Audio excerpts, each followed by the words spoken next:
नमस्कार। आज हम पर्सनैलिटी डिसऑर्डर पर बात करेंगे। पर्सनैलिटी डिसऑर्डर एक प्रकार की मानसिक बीमारी होती है जिसमें एक ही व्यक्ति की एक से ज़्यादा पर्सनैलिटी होती है, पर यह बात उस व्यक्ति को पता नहीं होती। पर भारत में लोगों ने इस बीमारी को अलग ही नाम दे रखे हैं, जैसे भूतनी आना, बुरा साया या शरीर के अंदर आत्मा आ जाना।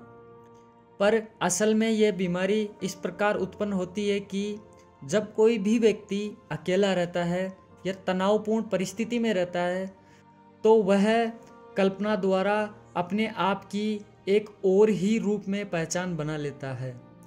फिर वह इसकी संभावनाओं के बारे में लगातार सोचता रहता है, जिससे समय के साथ उसके दिमाग में ये बात पूरे तरीके से बैठ जाती है और उसका दिमाग किसी विशेष परिस्थिति में उसी पर्सनैलिटी की भांति व्यवहार करने लगता है जो उसने अपने दिमाग में कल्पना के द्वारा बना ली थी।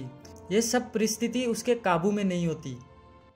यह उसी प्रकार है जिस प्रकार डीजे बजने पर जिन लोगों को नाचना नहीं आता उनके पैर भी अपने आप ही धीरे धीरे थिरकने लग जाते हैं।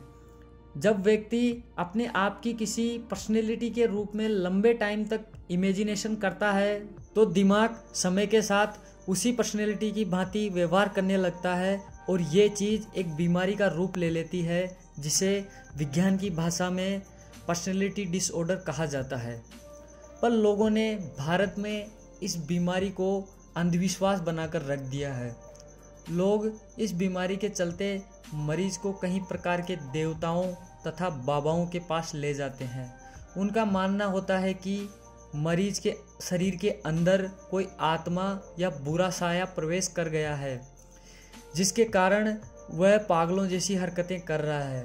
पर पाखंडी बाबा इस बीमारी को दूर करने के लिए अंधविश्वास वाले उपायों का सहारा लेते हैं, जैसे मरीज को गर्म चिमटे से मारना या गर्म लोहे की सांकड़ से मारना। यह उपाय कुछ समय के लिए कारगर भी हो जाता है, क्योंकि जब शरीर को दर्द दिया जाता है तो दिमाग अपनी सामान्य अवस्था में आ जाता है और लोग इसी चीज़ को अपना इलाज समझ लेते हैं और उन बाबाओं की झोली पैसों से भर देते हैं तथा उनको अपना भगवान मानने लग जाते हैं। पर अक्सर आपने देखा होगा कि यह बीमारी उन्हीं लोगों में होती है जो कि तनावपूर्ण रहते हैं या अपनी ज़िंदगी से संतुष्ट नहीं रहते हैं। आपने कभी ये बीमारी हंसते खेलते और अपनी ज़िंदगी में खुश तथा जो भी व्यक्ति मानसिक तनाव से दूर रहता है उसमें ये बीमारी आपने कभी नहीं देखी होगी।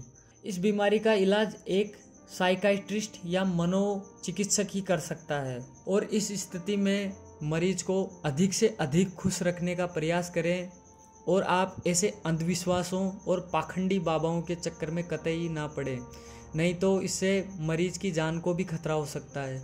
ये पर्सनैलिटी मरीज पर इतनी हावी हो जाती है समय के साथ कि आप इसका अंदाज़ा नहीं लगा सकते। ये समय के साथ उस मरीज की एक पहचान सी बन जाती है और ऐसे केस भी देखने को मिले हैं जिनमें मरीज की इन अंधविश्वासों के कारण मृत्यु तक हो गई है। तो आपसे निवेदन है कि आप ऐसे अंधविश्वासों के चक्करों में ना पड़ें और मरीज का इलाज एक मनोचिकित्सक से ही कराएं। धन्यवाद। जय हिंद, जय भारत।